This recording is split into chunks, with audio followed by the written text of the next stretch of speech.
누가복음 17장 오늘 11절에서 19절까지의 말씀입니다.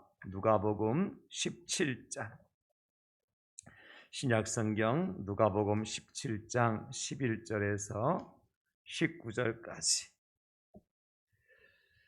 하나님의 말씀 우리 함께 받겠습니다. 다 같이. 예수께서 예루살렘으로 가실 때에 사마리아와 갈릴리 사이로 지나가시다가 한 마을에 들어가시니 나병 환자 10명이 예수를 만나 멀리 서서 소리를 높여 이르되 예수 선생님이여 우리를 불쌍히 여기소서 하거늘 보시고 이르시되 가서 제사장들에게 너의 몸을 보이라 하셨더니 그들이 가다가 깨끗함을 받은지라. 그 중에 한 사람이 자기가 나은 것을 보고 큰 소리로 하나님께 영광을 돌리며 돌아와 예수의 발 아래에 엎드려 감사하니 그는 사마리아 사람이라. 예수께서 대답하여 이르시되 10사람이 다 깨끗함을 받지 아니하였느냐? 그 9은 어디 있느냐? 이 이방인 외에는 하나님께 영광을 돌리러 돌아온 자가 없느냐 하시고 그에게 이르시되 일어나 가라 내 믿음이 너를 구원하였느니라 하시더라. 아멘. 할렐루야. 맥주감사 주일입니다. 지난 6개월 동안 하나님께서 때마다 시마다 우리에게 은혜를 베풀어 주셨습니다. 이른 비와 늦은 비의 축복을 통해서 일용할 양식을 허락해 주셨습니다. 그리고 코로나19 감염병 가운데서도 우리와 우리 가족들과 우리 교회를 눈동자와 같이 지켜주셨습니다. 그래서 오늘 이렇게 맥주감사 주일을 저와 여러분들이 건강하게 지킬 수 있게 되었습니다. 그 하나님 앞에 먼저 영광을 올려드립니다. 감사드립니다. 오늘도 이 시간 특별히 그 중에 한 사람이더라 하십니다 라고 하는 제목으로 함께 말씀의 은혜를 나눌 때 하나님의 큰 은혜가 저와 여러분들 가운데에 임하게 될 줄로 믿습니다. 세상에는 두 종류의 사람이 있습니다. 원수를 은혜로 갚는 사람이 있고 은혜를 원수로 갚는 사람이 있습니다. 자기를 죽이려고 하는 사울이 악신에 들렸을 때에 그 사울을 수금을 타서 고쳐준 다윗은 원수를 은혜로 갚은 사람이라고 얘기할 수 있겠죠. 반면에 이스라엘을 그리고 블레셋과 골리앗의 칼에서 건져내고 악신에 걸려 고통하는 사울을 고쳐주고 살려주었음에도 불구하고 사울은 그 다윗을 계속해서 죽이려고 하죠. 그 사울은 은혜를 원수로 갚는 사람이다, 이렇게 말할 수가 있을 겁니다. 우리 속담에 물에 빠진 사람 건져주니 보따리 내놓으라 한다, 이런 속담이 있어요. 무슨 얘기냐면 한 사람이 길을 지나가는데 저수지에서 사람이 허우적거리며 물에 빠져 죽어가고 있는 거예요. 그래서 내 생명도 돌보지 않고 물속에 뛰어 들어가서 그 사람을 건져냅니다. 그리고 이제 심호흡을 통해서 그 다 죽어가는 사람을 다시 살려내요. 그랬더니 살아난 사람이 뭐라 그래요? 내 보따리 어디다 놨느냐고. 내 보따리 내놓으라고. 생명을 아끼지 않고 그 생명을 구원한 은혜를 은혜로 보답하지 못하고 오히려 그 은혜를 베푼 사람에게 도둑놈 취급하고 내 거 내놓으라고 적반하장이라 그러잖아요. 그래서 물에 빠진 사람 건져주니 내 보따리 내놓으라고. 옛날 사람들은 물에 빠진 사람 절대 건져내지 말라고. 도둑놈 취급받을 수 있으니까.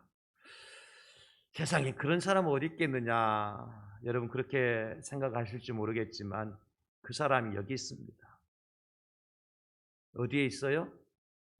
우리 고백합시다. 그 사람이 여기 있습니다. 나만 혼자 그 사람 여기 있으면 목사만 그 사람 같으니까 제가 같이 하자고 한 거예요. 왜냐하면 우리가 다 하나님의 은혜로 구원받은 사람들 아닙니까? 지옥의 불못에 영혼이 빠져서 지옥에서 헤쳐나오지 못할 그런 불행한 인생들이었잖아요. 근데 우리가 하나님의 은혜로 구원받았잖아요. 우리의 죄와 허물을 다 용서받았잖아요. 죽었던 자가 살아났잖아요. 지옥에 들어갔던 자가 다시 천국으로 들어가는 복을 받았잖아요. 근데 우리는 그 은혜와 복을 받았음에도 불구하고 조금만 불편한 일 생기면, 조금만 어려운 일 생기면 뭐라 그래요? 하나님을 원망하고, 하나님 불평하고, 세상 탓하고, 하나님 없는 사람처럼 우리가 살아왔잖아요. 그러니까 우리가 물에 빠졌던 사람이요, 건져내니까 내보따니 내놓으라고 한다고요. 우리가 지금까지 받은 은혜를 생각해 보세요, 여러분. 헤아려 보세요. 셀 수 있어요? 그걸 다 글로 적을 수 있습니까? 그렇지 못해요.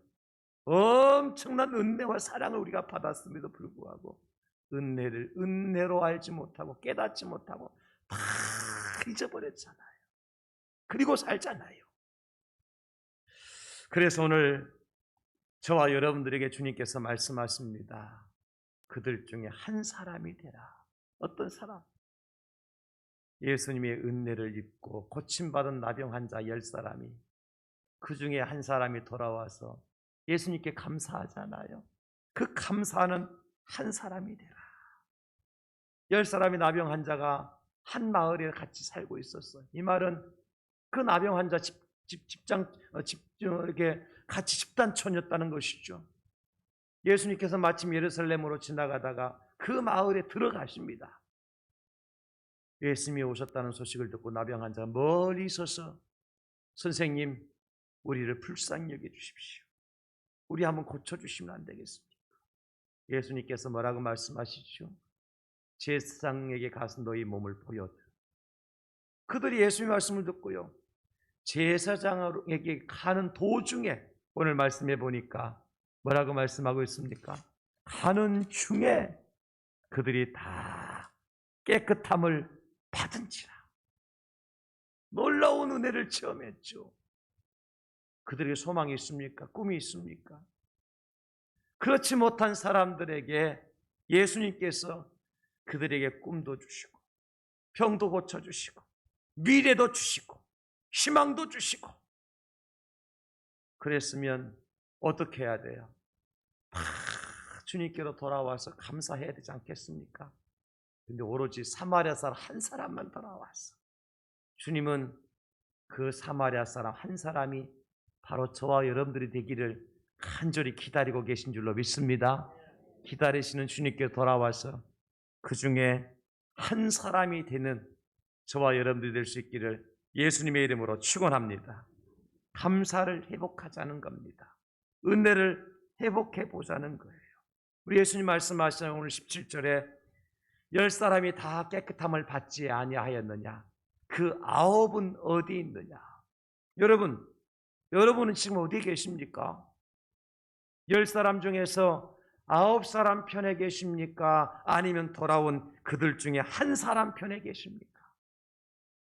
저와 여러분들은 한결같이 9사람이 아니라 돌아온 한 사람과 같은 삶을 살아가실 수 있기를 다시 한번 예수님의 이름으로 축원합니다. 그러면 예수님께서 기다리시는 바로 그 한 사람은 어떤 사람이냐?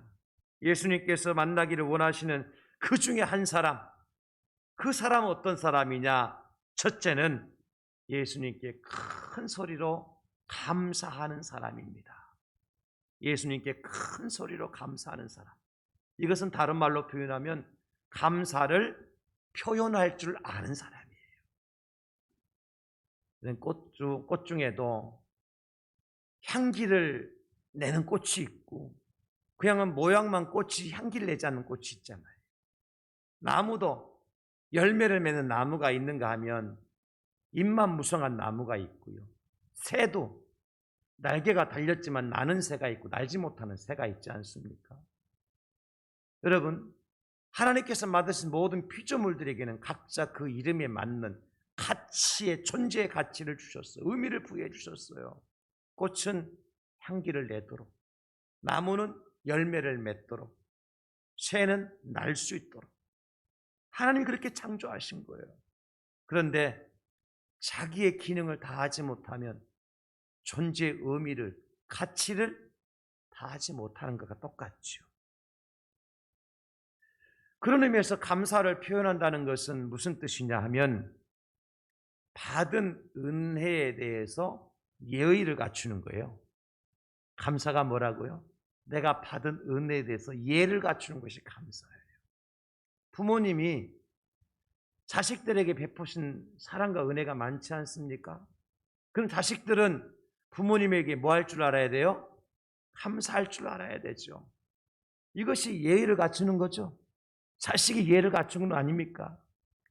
스승이나 선배가 후배나 제자들에게 사랑과 은혜를 베풀 때가 있습니다.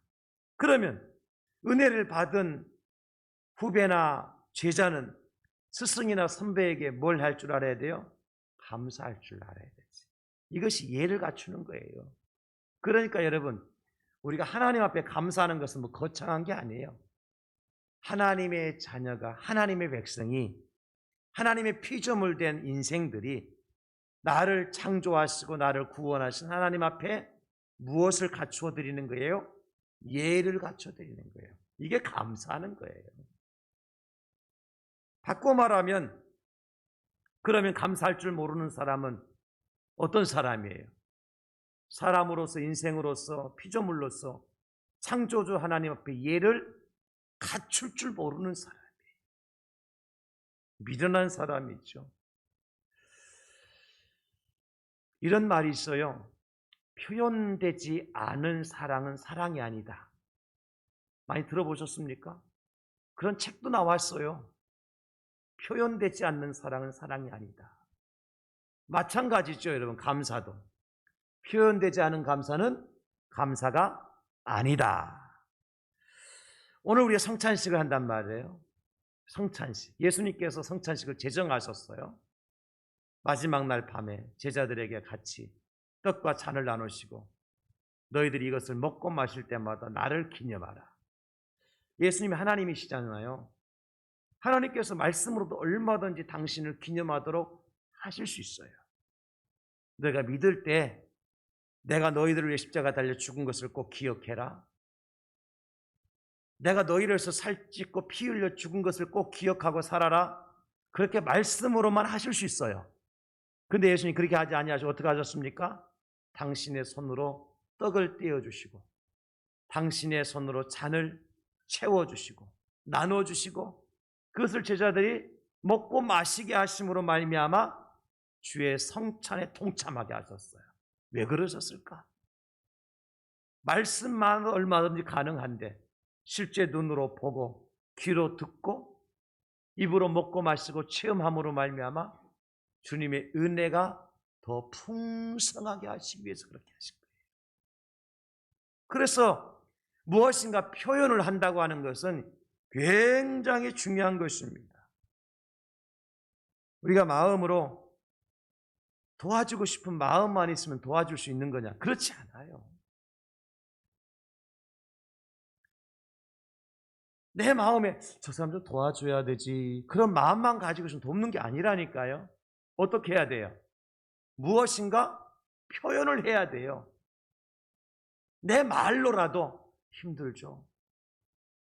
이럴 때일수록 얼마나 힘들겠어요. 내가 같이 하지는 못하지만 기도는 함께 도와드릴 수 있을 것 같아요. 기도할게요. 내가 같이 기도할게요. 내가 금식하며 함께 기도할게요. 힘내봅시다.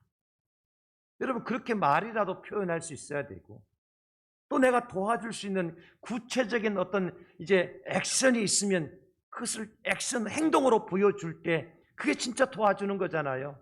마음으로만 안 됐네. 도와주고 싶은데 누구처럼?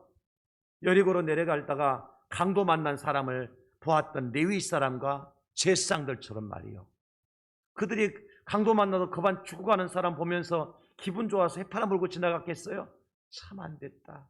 도와주고 싶은데 내가 어떻게 지금 상황상 도와줄 수 없어서 미안하네. 그러고 지나갔을 거 아니에요? 그게 도와준 거예요? 도와준 게 아니에요.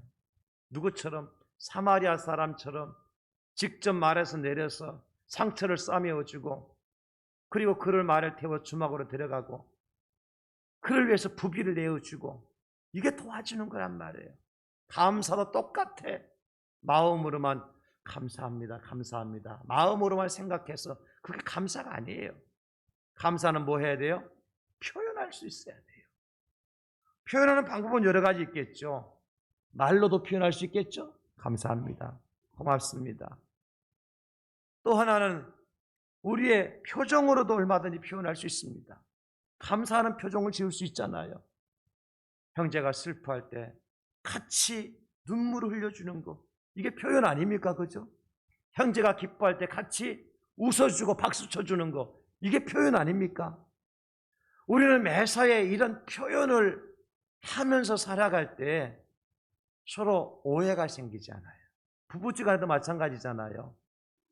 나를 사랑하는지 미워하는지 내 말을 믿는지 불신하는지 표현 안 하면 몰라요.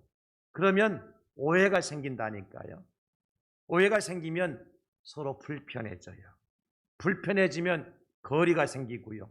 거리가 생기기 시작하면 부부가 아니라 남남이 되어져요. 남남이 되어지다 보면 왼수가 되는 거예요. 그래서 뭐가 필요해요? 우리 삶 속에서 표현이 필요하다. 영적인 삶에도 마찬가지예요. 내가 하나님께로 받은 은혜가 있으면 하나님 감사합니다. 뭐가 어려워요? 감사하다고 표현하는 것이 뭐가 어렵습니까? 하나님 고맙습니다. 뭐가 어렵습니까? 얼마든지 할 수 있잖아요. 여러분 보십시오. 오늘 이 한 사람 말고 다른 9사람들, 예수님께서 제사장에게 너희 몸을 보이라 이 말을 듣고 가다가 깨끗해졌어요. 기적이 일어났죠. 놀라운 은혜를 받았죠. 저는 여러분들에게 이런 놀라운 역사가 일어날 수 있기를 예수님의 이름으로 축원합니다. 하나님 말씀 듣고 가다가 여러분 병의 고침을 받고, 하나님 말씀 믿고 가다가 여러분 인생의 문제가 해결되어지고, 하나님 말씀 믿고 나아가다가 여러분 지금까지 해결되지 못했던 문제들이 해결되어지는 놀라운 은혜와 기적이 일어날 수 있기를 예수님의 이름으로 축원합니다. 그러고 난 다음에 이 9사람은 어떻게 했어요? 분명히 고마웠을 거예요. 예수님 은혜 감사했을 거예요. 근데 뭘 못했어요? 표현을 못했잖아요. 이들이 불평하거나 원망하지는 않았을 겁니다. 이런 그렇잖아요. 이 상황 속에 원망하고 불평할 사람 누가 있겠습니까? 근데 이들이 하지 못한 것이 있어요. 뭐냐? 감사를 표현하지 못했다는 거예요. 여러분 그것이 우리 주님에게는 마음 아픈 사건이에요. 우리가 구원에 대해서 너무나도 잘 알잖아요. 로마서 10장 9절로 10절에 보면 이렇게 말씀해 주고 있습니다. 네가 만일 내 입으로 예수를 주로 시인하여 또 하나님께서 그를 죽은 자가 살리신 것을 네 마음에 믿으면 구원을 받으리라. 사람이 마음으로 믿어 의에 이르고, 다 같이 시작. 입으로 시인하여 구원에 이르느니라. 아멘. 마음으로 믿으면 하는 게 아니라 무엇으로? 내 입으로 시인하라는 거예요. 나는 하나님의 아들 예수 그리스도를 나의 구주, 나의 하나님으로 믿습니다.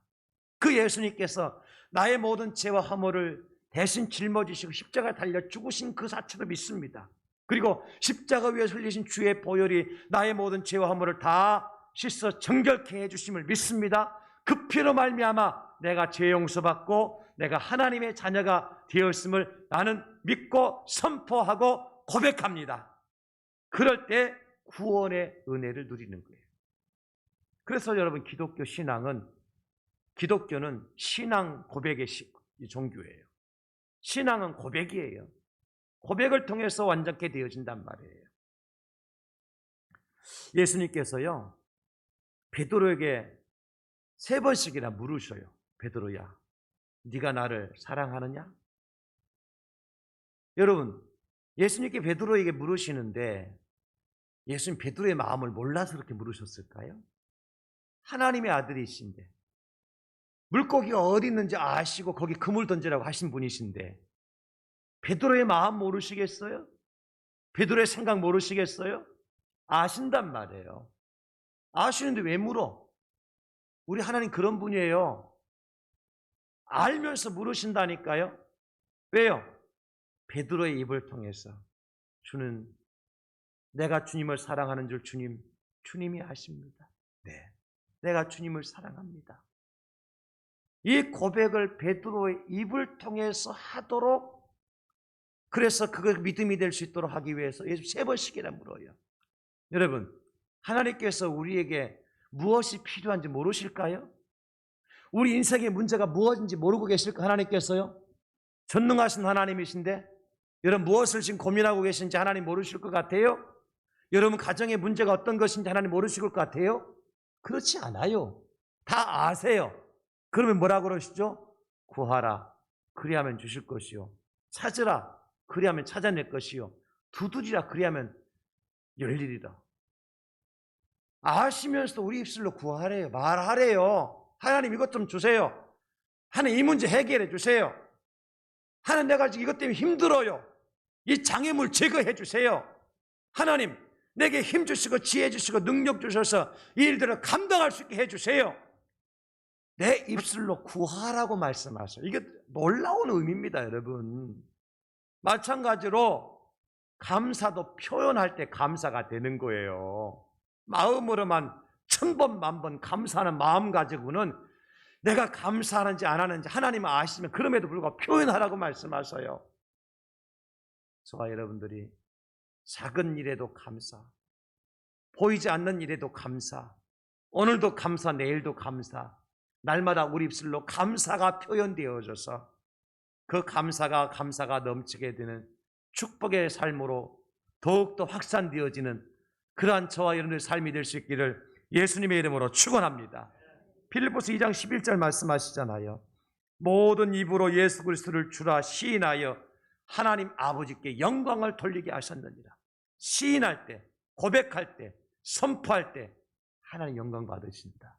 감사를 시인할 때, 감사를 고백할 때, 감사를 표현할 때 하나님이 기뻐하시고 하나님께 영광을 받으신다는 겁니다. 돌아온 한 사람은 큰 소리로 감사를 표현했어요. 우리도 한번 선포합시다.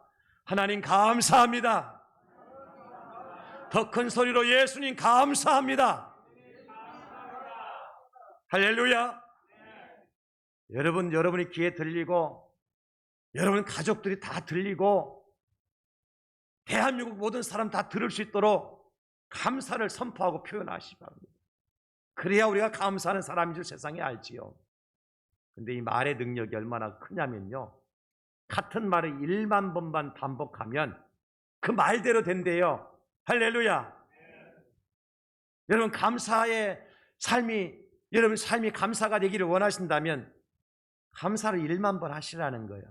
어떤 감사? 하나님, 내 자식이 건강하고 내 자식이 원하는 대학에 들어가고 내 자식이 좋은 직장에 취업하고 내 자식이 좋은 믿음의 배필을 만나서 내 자식이 행복한 가정이 될 줄로 내가 믿고 감사합니다. 감사합니다. 감사합니다. 1만 번만 하면 그대로 된다니까요. 안 믿는 눈초리로 쳐다보고 있는 분들 회개하십시오. 여러분 해보셨어요? 그렇게 1만 번? 9,999번 하고 끝냈잖아. 여러분 감사를 표현으로 하나님께 영광을 돌려드릴 수 있기를 다시 한번 예수님 이름으로 축원합니다. 돌아온 한 사람이 그렇게 했어. 또 한 번, 또 하나는 돌아온 그 중에 한 사람 어떤 사람이었느냐? 예수님께로 돌아와서 감사했어요. 누구한테 돌아왔어요? 예수님께로 돌아와서 감사했어요. 여러분 기적의 주인공이 누굽니까? 예수님. 내게 은혜를 베풀어 주신 분이 누구입니까? 예수님. 10사람의 나병 환자를 고쳐주신 분이 누굽니까? 그들의 인생의 문제를 해결해 주신 분이 누구이십니까? 예수님. 그래 당연히 그 예수님의 은혜에 감사하면 누구한테 돌아와야 돼요? 예수님께로 돌아와야지. 우리는 가끔 번지수를 잘못 찾아요. 여러분 출근한 남편이 번지수 잘못 찾아가면 여러분 집 번지수를 잘 모르면 엉뚱한 번지수 찾아가잖아요. 이걸 뭐라 그러는지 아세요? 외도라 그래, 외도. 아니, 저 거제도 외도 말고 아내가 있는 집으로 찾아오지 않고 번지수 잘못 찾아가면, 알록달록한 잠옷 입고 있는 다른 집 찾아가면 외도라니까. 우리 영적인 외도를 많이 해요. 사실은 우리가 뭐냐? 하나님의 은혜를 우리가 받았으면 하나님께 나와서 감사해야 되잖아요. 또 하나님 우리에게 기적을 베풀어 주고 문제 해결해 주시는 분이면 하나님 앞에 나와서 기도해야 되잖아요. 그래서 우리는 하나님께로 안 오고 돈 따라가, 세상 명예 따라가, 세상 쾌락을 쫓아가. 이거 번지수 잘못 짚은 겁니다. 오늘 나머지 9사람은 번지수를 잘못 짚은 거예요. 한 사람만 재번지 찾아온 겁니다. 거기 어디예요? 예수님께로 돌아왔다고요. 예수님께로. 은혜를 베풀어 주신 주님께로 말입니다. 병을 고쳐주신 예수님께로, 구원을 베풀어 주신 주님께로 돌아왔어요. 제가 가끔 이런 말씀을 드리잖아요. 교회에서도 마찬가지예요.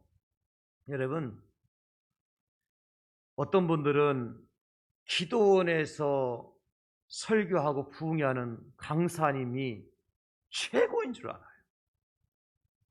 어쩌다 한번 1년에 한 번, 두 번 기도원 가가지고 은혜 받고, 또 교회에서 1년에 한두 번 부흥 집회하면 그 부흥에 인도하시는 강사 목사님이 특별하신 분으로 알아요.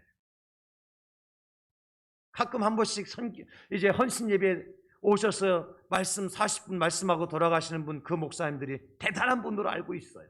물론 특별하고 대단한 분들 많습니다. 그래서 기도원 가서 은혜 받고 전 재산 팔아서 기도원에 바치고 그 강사님에게 양복 사드리고 세계 여행권 여행하라고 여행권 갖다 사드리지만 당신 섬기는 교회 담임 목사님에게는 양말 한 켤레, 구두 한 켤레 안 사줄 때가 있어요. 오해하지 마십시오. 또 목사님 양말 다 떨어졌는가 보다. 오늘도 새 양말 신고 왔습니다. 개봉해서 2켤레 더 남았으면 새 양말.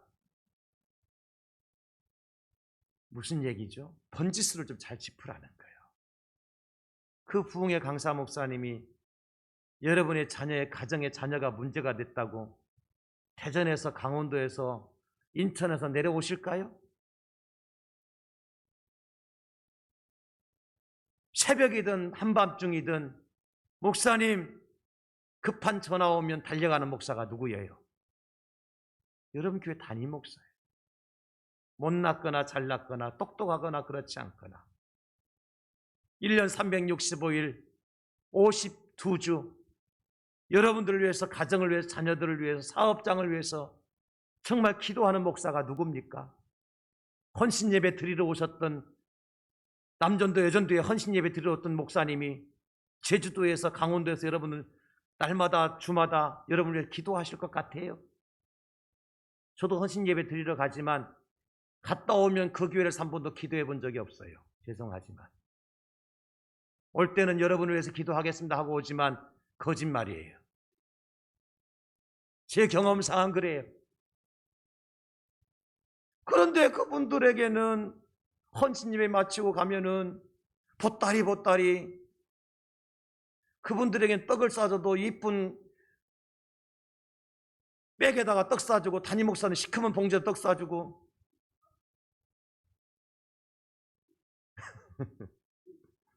뭘 잘못 짚은 거예요? 번지수 잘못 짚은 거예요. 물론 외부 강사님들 잘해드리면 교회 이미지는 좋아져요. 여러분 잘하셨어요. 그러나 번지수를 잘 짚어야 돼. 우리가 나가서 엎드려 기도드릴 분이, 경배드릴 분이, 감사할 분이 누구냐? 하나님이라는 거예요. 예수님이라는 거예요. 세상의 돈이 아니고, 세상의 백이 아니고, 세상의 물질이 아니라 예수님께 감사하고 예수님께 엎드리고 예수님께 경배드리고, 이것이 9사람과 다른 돌아온 한 사람의 차이인 거예요.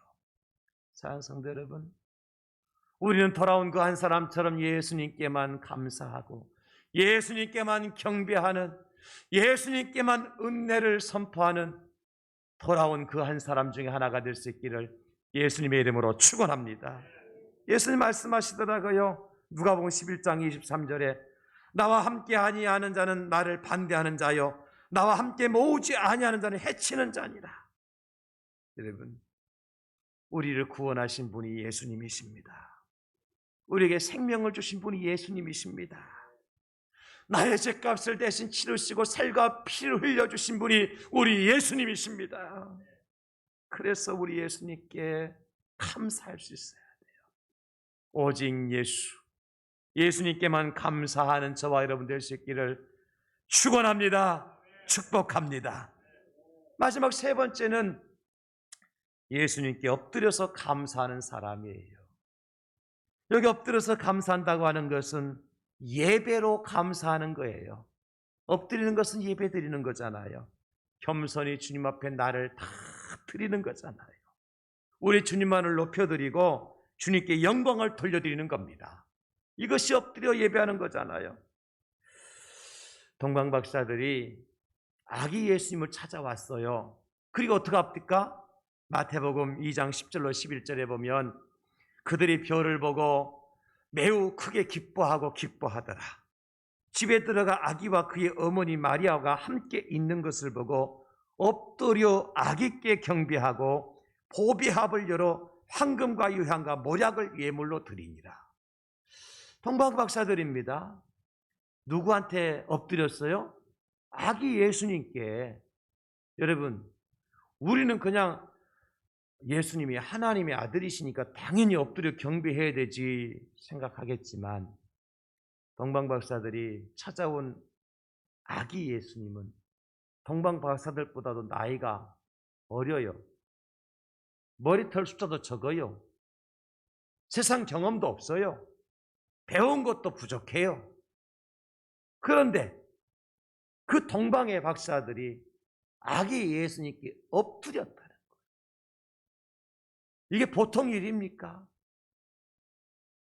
오직 영광을 받으실 분이 누구라는 거예요? 하나님, 예수님밖에 없다는 겁니다. 내가 엎드릴 분은 예수님밖에 없어요. 나를 낮추고 높여드릴 분이 예수님밖에 없다는 겁니다, 여러분.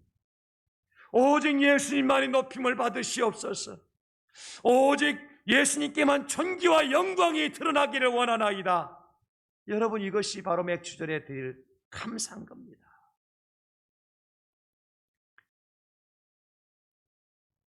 많은 분들이 주님의 은혜를 노래는 하면서도 주님께 나와서 예배하지 않아요. 감사의 최고의 표현이 뭔지 아세요? 예배 드리는 겁니다. 할렐루야. 어떤 분은 그래도 오늘 주일인데 내가 오늘 가까이 지내는 친구 결혼식이 있으니까 친구 결혼식은 빠질 수 없고 또 주일날 교회 안 가려니까 또 맥주절이라 그러는데 특별히 절기라 그러는데 헌금이라도 드려야 되겠다 싶어가지고 자기 아는 김집사님한테 김집사님 사실 오늘 내가 내 친구 아주 아들이 귀한 아들 뭐 가까이 지는 친구 아들이 결혼식이라서 안 가볼 수도 있고 지난번에 그 친구가 우리 아들 결혼식 때 와봤기 때문에 또 안 갈 수도 없고 품앗이라 해야 되지 않겠어요. 그런데 오늘 맥주절이라고 그러니까 헌금이라도 드려야 되겠는데 내가 못 갈 것 같으니까 대신 내 헌금 좀 내주면 안 될까? 그 봉투를 가서 그 김집사님에 부탁을 해요. 그러면 맥주감사주일에 그 집사님은 교회 못 오고 뭐만 교회 왔어요? 헌금 봉투만 왔어. 헌금 봉투만 왔어요.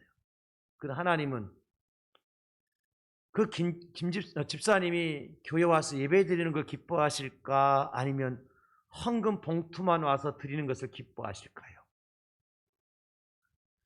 헌금 봉투도 안 하는 분도 계시겠지만 저는 이렇게 믿습니다. 비록 나에게 물질이 없어 능력이 없어 하나님 앞에 드릴 예물이 없어서 빈손으로 오더라도 이 몸 바쳐 주님 앞에 이 몸 드리렵니다. 내 시간 드리겠습니다. 내 몸을 드리겠습니다. 크리크리 보물 주님의 성전에 나와서 드리고 예배하는 자의 그 예배를 헌금 봉투에 수백만 원, 수천만 원, 수억을 갖다 넣는 그 헌금 봉투보다도 하나님 더 기쁘게 받으실 것이다. 아멘. 아멘. 하나님 우리 몸을 더 귀하게 여기셔요. 수천만 원, 수억의 물질보다도 그저 우리 몸이 불편한 몸이라 할지라도, 온전치 못한 몸이라 할지라도 그 몸을 하나님 앞에 나와서 예배 드리는 그 예배를 하나님께 더 귀하게 보신다고요. 왜? 감사의 최고의 표현은 내 몸을 아버지 앞에 보여드리고 예배하는 것이기 때문에, 오늘 그래서 10명의 나병 환자들 가운데 돌아온 그 한 사람에게 예수님 뭐라고 말씀하시죠? 오늘 19절에 보면 그에게 이르시되 일어나 가라, 내 믿음이 너를 구원하였느니라 하시더라. 놀라운 선포입니다. 다른 사람들은 나병에서 고침받는 놀라운 기적을 체험했습니다만 그것으로 끝입니다. 그러나 큰 소리로 감사를 표현하고 그리고 예수님께로 돌아와서 엎드려서 경배드린 이 한 사람에게는 일어나서 가라, 일어나서 가라, 내 믿음이 너를 구원하였느니라. 은혜 위에 은혜를 더하여 주신 줄로 믿습니다. 복에 복을 더하여 주신 줄로 믿습니다. 하나님의 긍휼 위에 하나님의 축복을 더하여 주신 줄로 믿습니다. 기적보다 더 큰 기적을 나타내 보여주신 줄로 믿습니다. 저는 저와 여러분들이 이 맥주절에 바로 그 중에 한 사람, 가라, 내 믿음이 너를 구원하였느니라 하시는 그 음성을 들은 그 한 사람이 되어져서 평생에 나병 한번 고침받는 것으로 끝난 것이 아니라 날마다 구원의 노래를 부르고 구원의 은총을 누리며 살아가는 저와 여러분들이 다 될 수 있기를 예수님의 이름으로 축원합니다. 축복합니다. 감사합니다. 아버지, 고맙습니다. 주님, 우리가 그 중에 한 사람이 되겠습니다. 큰 소리로 감사를 표현하며 예수님께로 돌아온 그 한 사람, 예수의 발 앞에 엎드려 경배드린 그 한 사람이 되겠습니다. 평생에 일어나 가라, 내 믿음이 너를 구원하였나 하신 말씀을 듣고 구원의 은총을 누리며 살아가게 하여 주시옵소서. 우리를 구원하신 예수님의 이름으로 감사드리며 기도하옵나이다. 아멘.